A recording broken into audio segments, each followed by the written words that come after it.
Welcome to Game Week 4 in the Premier League. Messed up my intros a little bit there, but we're talking predicted lineups in the Premier League just before the international break. Just going to go through all 20 teams, injury situation, suspension situation, lineup situation, manager situation, all that situation stuff. But also on RotoWire, we have Bundesliga Match Day 3 lineups with some team news. Ian Folletti is breaking those down. You can check that out on the site, rotowire.com/soccer. We also have FPL rankings. Check those out. Fantrax rankings, Fantrax finds. And I'm going to be using cheat sheets to go over all of our lineups here. Rotowire.com/soccer trial. It's a 48-hour trial to get our cheat sheets. You're going to want those cheat sheets for FPL purposes. As you can see, once you get watching the show, you're gonna want this. You're gonna want this cheat sheet for every week. We also have these goal scoring odds were not out last night. We now have Erling Haaland minus 330 to score. That's fun. That is fun. Nicholas Jackson is minus 105 against Nottingham Forest. I believe he was like minus 120 against Luton Town. So worse odds to score here, despite scoring in his last match. Isak is next up, and aren't Newcastle at Brighton? Okay, so Isak has the third best odds to score on the slate, but he's at Brighton. Seems like weird odds. Seems like weird odds to me. Seems like a flaw in the system here. What am I missing? Newcastle implied goal total is 1.65. Okay, but Isak has the third best odds to score. Are we sure about that? Are we sure about that, odds makers? Let's find out. Is that a throwback Nunez jersey?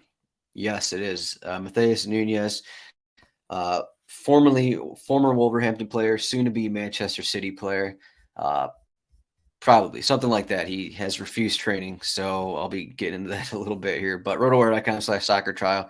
I'll start with this Friday match. Luton Town are home against West Ham. I'm going to have a bet on this match. Check out my article later in the week. There's something I kind of like a little bit about it. I'm going to be on the Luton Town side here. But just in terms of lineups, don't have a ton of changes. Don't have a ton of changes to make. There's no real reason to make any changes. I did put Mads Jewell Anderson back in the starting 11 for Reece Burke, who got a kind of surprise start in their last match against Chelsea. But otherwise, all the same. Ross Barkley, I guess, is going to be a starter here. He started over in Ponzu. Also, a lot of these teams play cup matches midweek, and I'm doing this Wednesday morning. So if there's injuries that happen Wednesday night, I'm going to miss those. Otherwise, I'm also going to miss anything else that happens Wednesday, I guess you could say. But Luton Town, they rotated some guys. They had kind of a full team almost in their Tuesday Cup match. I know when Ponzu started, guys like Barkley, I don't think Nakambo or Chong even started really. But Adebayo, I believe, started. Morris did not started. Second thought, maybe Adebayo didn't start. But either way, that's Luton Town. West Ham, I think West Ham are going to go back to their formation, the regular formation. They changed things up against Brighton. It's pretty obvious. They went even deeper and kind of played games with De Zerbi a little bit, and they got that, was it 3-1 win against them.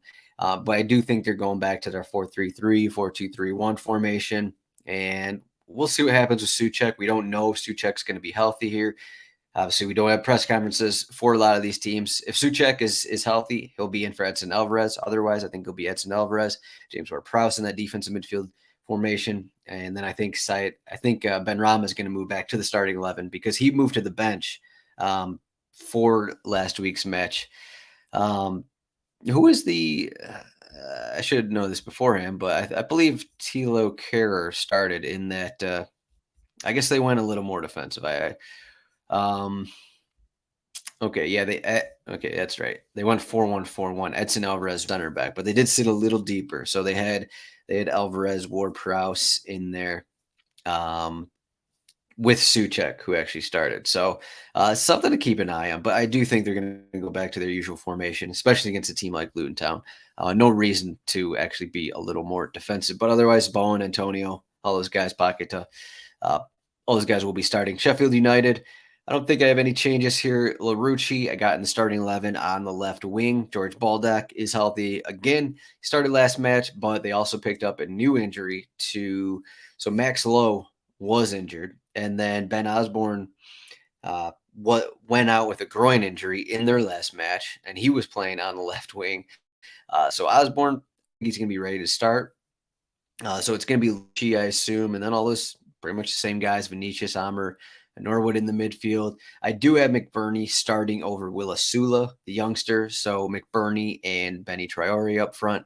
Though we could see, I don't think it's going to come yet, but eventually I think Cam Archer is going to be getting some minutes with them. Maybe in the front too. We'll see how that actually works out for him. But I think eventually Cam Archer is going to play some kind of role for Sheffield United. Everton are a mess. What can you say here? The big one is Calvert-Lewin. If Calvert-Lewin is healthy and ready to go, we honestly haven't received a major update or any kind of update since Friday or even Thursday when he was going to go see a specialist for his fractured cheekbone. He could start with the fractured cheekbone. It's about a week later. I guess 2 weeks later now, but that's something to keep an eye on. If that happens, I think it would be Calvert-Lewin starts, and then this would move Lewis Dobbin back to the bench, and Danjuma would play like an attacking midfield, or I guess even on the wing kind of a role here. So just something to keep an eye on. They also added, I guess we might see Beto be able to start. I'm not sure if he will on the same week that he joins his team. It seems like Neil Maupay is kind of done with the team. They added Beto. He's going to be there. He's going to be, the guy who plays when Calvert-Lewin isn't ready to go. So that'll be something to keep an eye on. They still have all these other injuries that none of these guys are expected to return until after the international break. Manchester City, I did mix some things up here. They don't have a cup match, so that helps them a little bit. But I have pretty much everything's the same. But I just find it pretty crazy that Phil Foden could barely find any minutes in last week's match, and this came immediately, a week after Pep Guardiola said he just saw Phil Foden play one of the best games he's ever seen him play.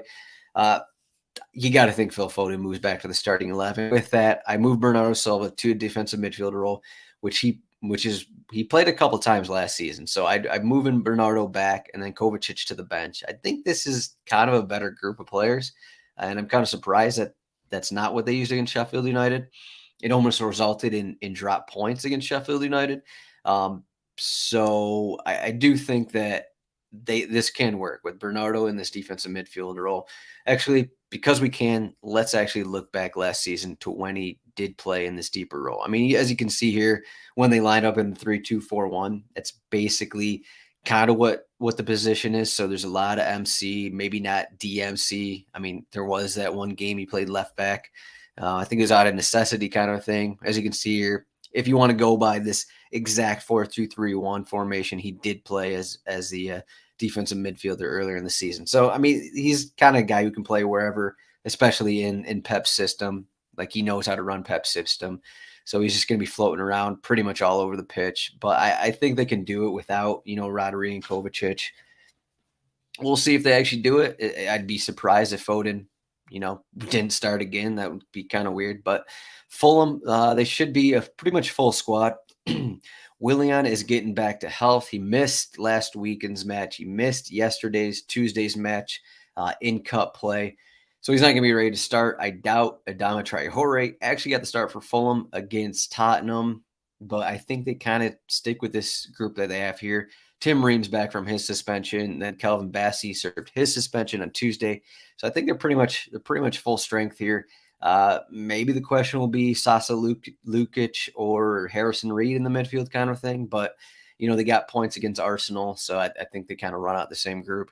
Chelsea, another team where I kind of think they just run out the same group. There's no reason to change what worked for them against Luton Town last match. Nothing really of note. Malo Gusto got those 2 assists.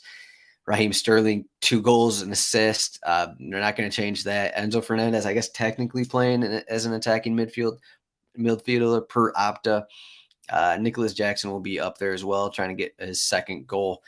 Otherwise, all these guys that Chelsea have injured, all of them are pretty much expected back after the international break, so no reason to expect a change.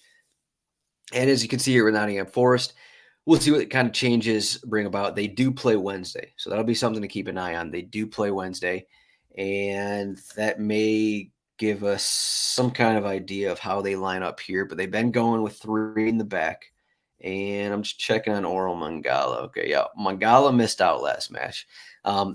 So that's why Ryan Yates started. But Joe Worrell will serve a suspension on Wednesday, which would make him available for this match. So if you're wondering why it says suspended by him, we're gonna remove that after Wednesday's game. Otherwise, Ola Aina, I believe, is the preferred option on the left wing. They also added, who did they add? They added another fullback. Man, there's too many people in the league, so I'm just forgetting who they added. Gonzalo Montiel. He's basically a backup for Serge Aurier. I don't think he's going to come on. Aurier has been kind of glued on in the starting 11 for Nottingham Forest when healthy. Maybe they changed something up to where Serge is maybe playing, I guess, in a center back role, and then Montiel is on the wing, something like that. Something to keep an eye on, but I don't think it's going to change just yet. I think the midfield may be the biggest question. We got Danilo and Ryan Yates. I don't think Mangala is going to be ready to start. So this is probably what it's looking like again. Gibbs White, Johnson, Brennan Johnson, as long as he's still on the team. I actually have not checked the Wednesday rumors yet, but I think he's still going to be on the team. Brennan Johnson, Taiwo up front there. Burnley's a mess. I don't know what to say about this lineup here. Company, maybe he's going to change formations. Maybe he's going to do something. I mean, this is against Tottenham, pretty good Tottenham side here, at least what they've showed. Jordan Beyer missed the last match. Don't think he's going to be ready to play in Wednesday's cup game. Burnley also play Wednesday. At some point, maybe they're going to go to Muric at goalkeeper instead of James Trafford, but I guess James Trafford won that role already, and they're tweeting about Muric winning. He was on the EFL Championship team of the season. It's just funny that Burnley is like celebrating Muric, but he's been benched for Trafford, and I'm not sure it's actually worked yet, but maybe it will eventually. Otherwise, Delcroix. So how you say his name, Delcroix, moved in the starting 11 last match, and that moved Dara O'Shea to center back. Maybe we'll see this again. Manuel Benson started in their last game. I didn't think that actually worked out. Josh Brownhill, I don't know what's going on with him, to be honest. He's been in the rumors to move away from the team. He hasn't moved yet. Was one of their best players last season. For some reason, he's an afterthought. No words for that one. Aaron Ramsey, I plugged Aaron Ramsey in because I think he deserves to start. Gudmundsson, maybe Gudmundsson starts with Berger and Cullen in the midfield, Foster and Downey up front, something like that. This is just a really hard one to project. Just because, this Burnley team was better last season. As it stands, I think Burnley were built better last season than they currently are. They're getting there. They added Ramsey, and maybe they're gonna, turn it up a little bit here. But for some reason, Brownhill's not playing. Obviously they don't have Nathan Tella, who's staying at Southampton, I guess. But we'll see what happens with this Burnley team. Maybe some of these guys come up, but a lot of these youngsters just aren't ready for Premier League. Like Koleosho has been getting starts for him.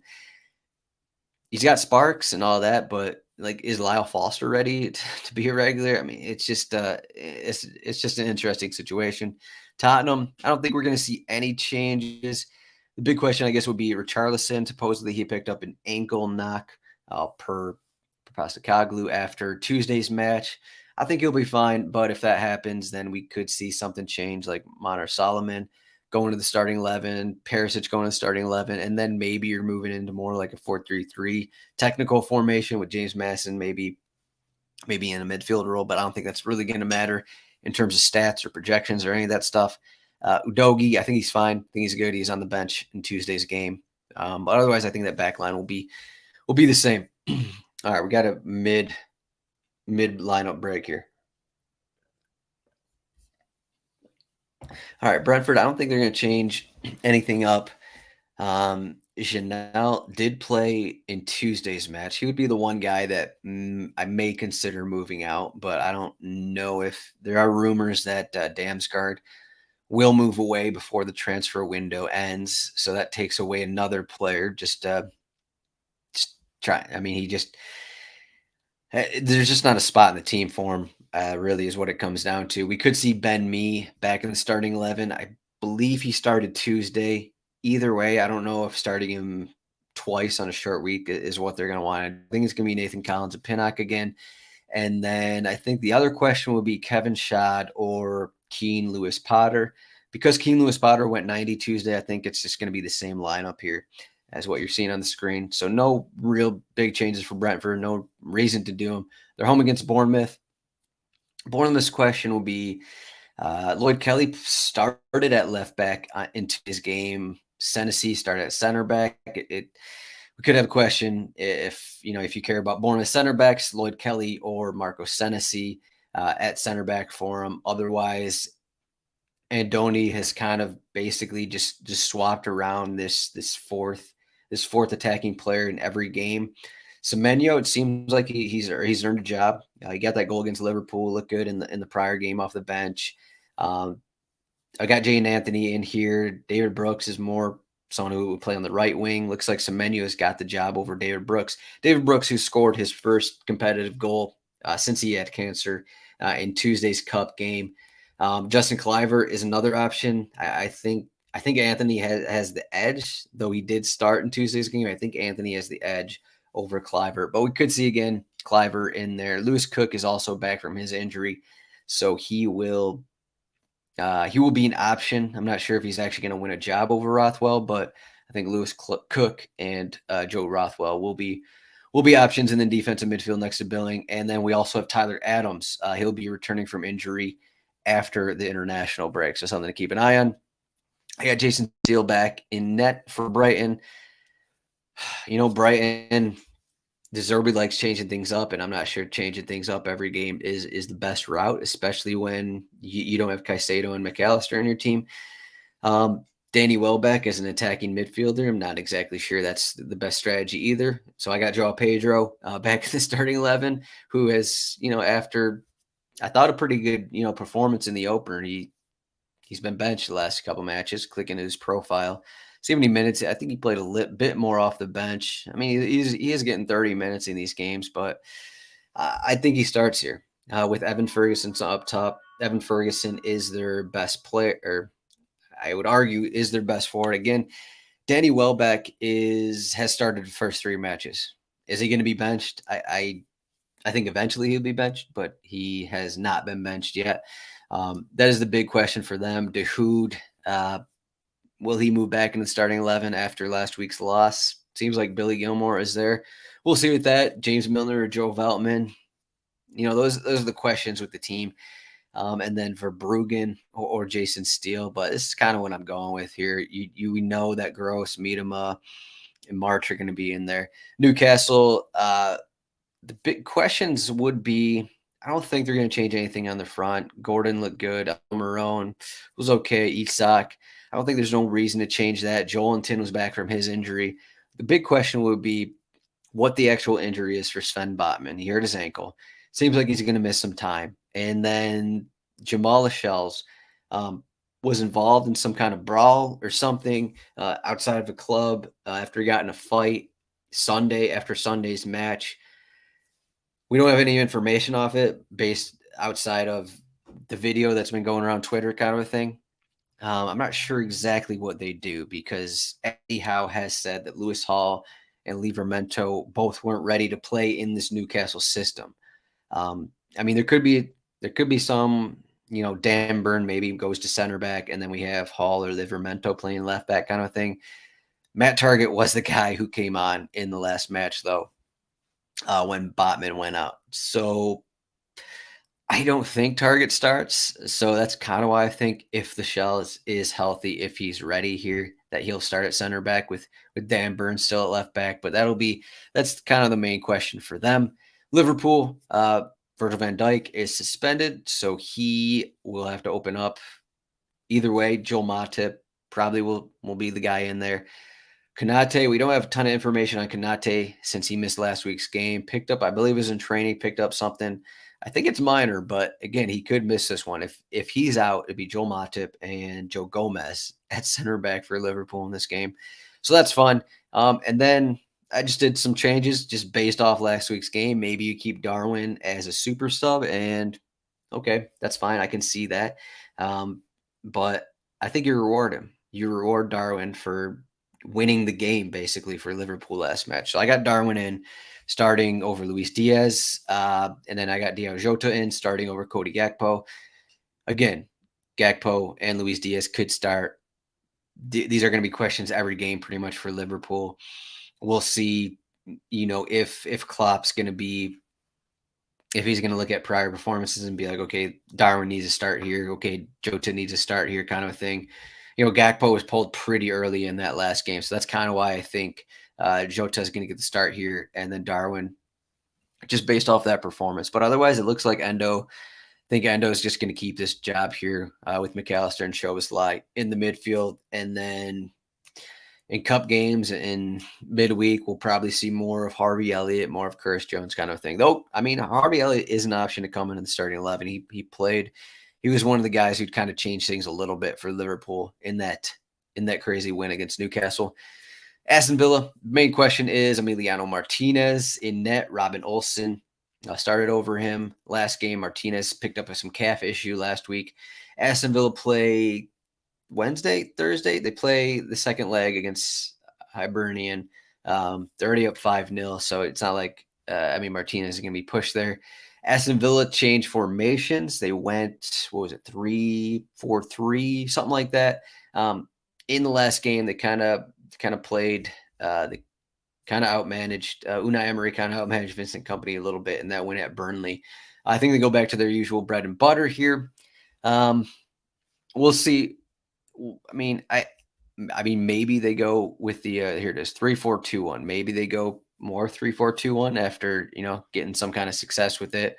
Matty Cash brace isn't going to happen every game, and I don't think you go with that formation against Liverpool. But we'll see. I think they still go with this where you have both Diaby and Bailey starting kind of a thing.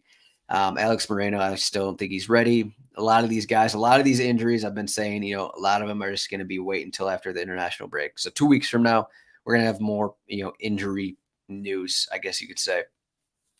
As for Crystal Palace, no reason to change anything. They were down 2-0 Tuesday against Plymouth and then scored 4 goals. Mateta, there's a chance of a situation where Mateta got a hat trick and it's like, okay, let's give Mateta a start. And then maybe you're looking at, instead of a 4-2-3-1, you're looking at a 4-4-2 here or something of the like, or even a 4-2-3-1 with Mateta, I don't know, on the left wing, but maybe a little forward kind of a thing. So that would move Schlupp to the bench. That's the only way I see Mateta starting. You're not going to bench Edouard for Mateta. I don't think that's the best move. I think take out Schlupp, put in Mateta. I think this is a spot for it. I think we could see Mateta in there. So something to keep an eye on. This is a spot home against Wolverhampton. Maybe, try those 2 forwards out. See if you can have the same success in Premier League as you did against Plymouth, who are, Plymouth. Wolverhampton.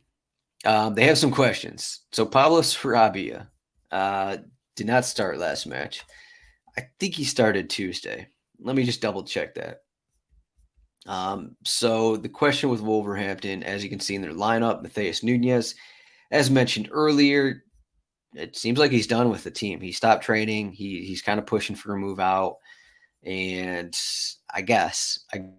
So Ryan Aitner started on the left wing on Tuesday. He went 81 minutes. That's who I have there again. Pablo Sarabia went 90. So I don't think he's going to start. Fabio Silva actually scored.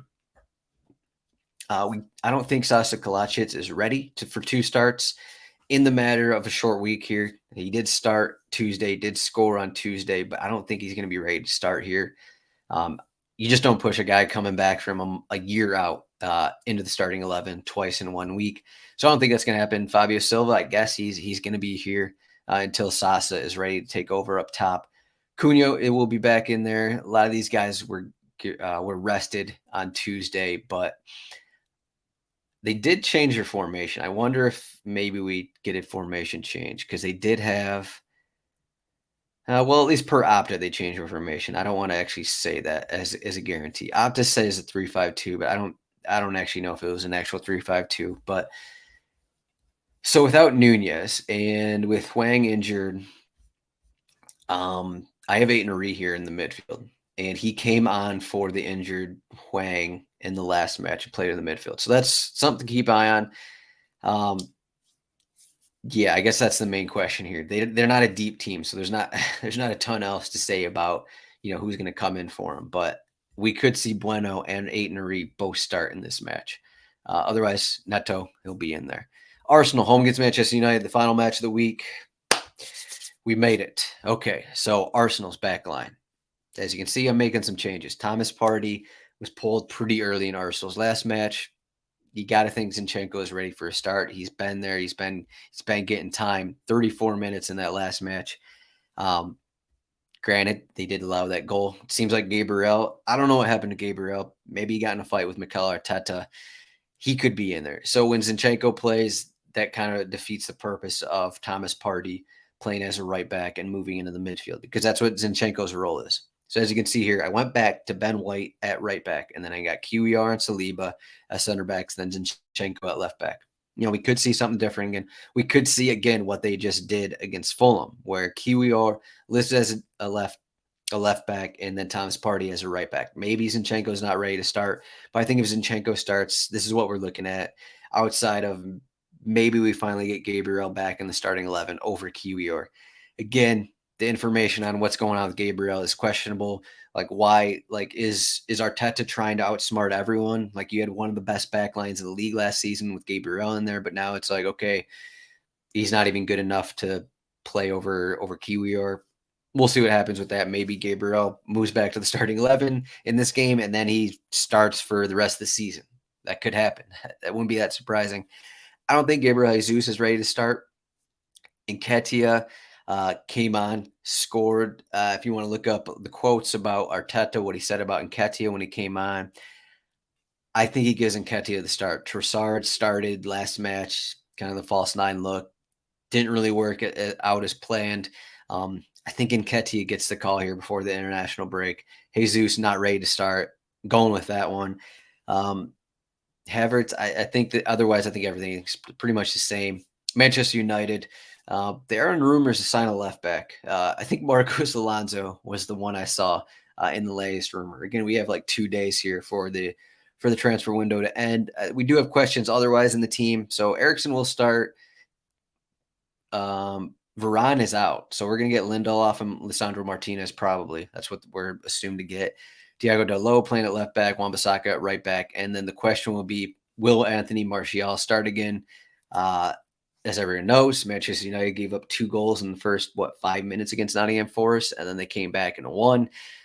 So we do have some questions. Again, Garnacho kind of played himself out of the lineup after those first couple games. Martial didn't look great either in his start. We could see some changes, but I think Ten Hag likes Martial a lot. So Martial is going to start up front again with Rashford on the left side and then Antony on the right side. So that's what I got. There you go. rotowire.com/soccer trial, free 48-hour trial. Those are the lineups for the Premier League. I think going into the show, it's only going to take 15 minutes because it's like, what is there to talk about? These teams aren't changing too much. And then I get into it and it's like, okay, a 30-minute show and I'm tired and my voice is going at the end of it just because there's so much stuff going on for these teams, even behind the scenes, what the manager's saying and all this. And then we got cup games thrown in there as well. But again, look at this cheat sheet. Manchester City, 2.57 implied goal total home against Fulham. And then you got Chelsea, Liverpool as pretty big home favorites as well. Thanks for watching this one. You can find me at Zdroik. If you have any questions, at RotoWire Soccer as well on Twitter. Again, get this cheat sheet. If you want to play FPL, use this. If you play DFS, anything like that, again, check out rotowire.com/soccer to get our content. If you're interested in Bundesliga, check that out. We also have lineups for La Liga, Ligue 1, Serie A, MLS, Liga MX. We're going to get Champions League and Europa League. The draw is happening this week, so we're going to get lineups. We're going to get all that stuff in Champions League as well. Thanks for watching this. Good luck, everyone, in your Premier League endeavors. We'll see everyone after the international break. Game week 4, international break couldn't come soon enough.